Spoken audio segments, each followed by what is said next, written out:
ఈరోజు 10 AM షోకి Kingdom movie చూడడానికైతే వెళ్ళాను. మూవీ స్టార్ట్ అవ్వగానే విజయ్ దేవరకొండ గారి ఎంట్రీకే స్క్రీన్ మంచిగా ఎరప్ట్ అయింది భయ్య. చాలా మంచి రెస్పాన్స్ వచ్చింది.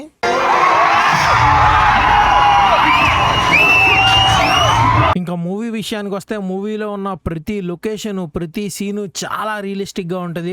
చాలా రోజులకు ఒక మంచి విఎఫ్ఎక్స్ లేని న్యాచురల్ మూవీ చూసిన ఫీల్ వచ్చింది. ఇంకా స్టోరీ విషయానికి వస్తే ఫుల్ గా డ్రామా డ్రివెన్, చాలా ఎమోషనల్ గా ఉంటది. ఫస్ట్ నుండి లాస్ట్ వరకు ఎమోషన్ తో చాలా బాగా హుక్ చేశారు. చాలా రోజుల తర్వాత సత్యదేవ్ గారిని చాలా పర్ఫెక్ట్ రోల్ లో పర్ఫెక్ట్ గా వాడుకున్నారు డైరెక్టర్ గారు. అయితే మూవీలో సత్యదేవ్ గారి పర్ఫార్మెన్స్, విజయ్ దేవరకొండ గారి పర్ఫార్మెన్స్ చాలా బాగున్నాయి అనమాట. ఎమోషనల్ సీన్స్ అయితే అసలు జీవించేశారు ఇద్దరు. ఇంకా ఈ మూవీ విలన్ గురించి సపరేట్ గా మాట్లాడుకోవాలి. వి వెంకటేష్ గారు నిజంగా ప్రతి విలన్ ఎమోషన్ ఆయన ఎక్స్ట్రాడినరీగా చేశారు. అండ్ ఈ మూవీలో మెయిన్ పాజిటివ్ మ్యూజిక్ భయ్య. అనిరుద్ధ్ ప్రాణం పెట్టేశాడు. మూవీ స్టార్టింగ్ నుండి ఎండింగ్ కార్డు సాంగ్ వస్తది, రగిలే రగిలే అని చెప్పి అక్కడ వరకు అసలు ఎక్సలెంట్ గా కొట్టాడు అనమాట అనిరుద్ధ్ మ్యూజిక్ అయితే. హీరోయిన్ సీన్స్, హీరోయిన్ తో ఉన్న సాంగ్ తీసేశారు. కొంచెం నేను డిసప్పాయింట్ అయ్యా ఈ విషయంలో. అండ్ అగైన్ టీజర్ లో చూపించినట్టు, ట్రైలర్ లో చూపించినట్టు ఇది ఒక సేవియర్ స్టోరీయే. మనకి స్టార్టింగ్ నుండి హింట్ ఇచ్చుకుంటానే వచ్చారు. సో ఎవరైతే మిగతా రివ్యూవర్స్ ఇది ఒక రొటీన్ స్టోరీ అంటున్నారో, గౌతమ్ తిన్ననూరి గారి